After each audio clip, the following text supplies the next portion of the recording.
ஆதியும் நீயே அந்தமும் நீயே அழகும் அறிவும் ஆனவன் நீயே தேவரும் மூவரும் ஆனவன் நீயே வானும் மண்ணும் ஆனவன் நீயே சக்தியின் மைந்தனே சித்தர்களின் தலைவனே சகல சித்தருளும் கந்த பெருமானே ஆக்ஞையில் நின்று செப்பிய மணியனே ஒளியாய் நிற்கும்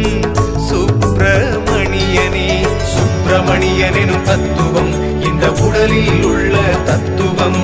முருகனை உணர்த்தும் தத்துவம் நம் உயிர்களை காக்கும் தத்துவம்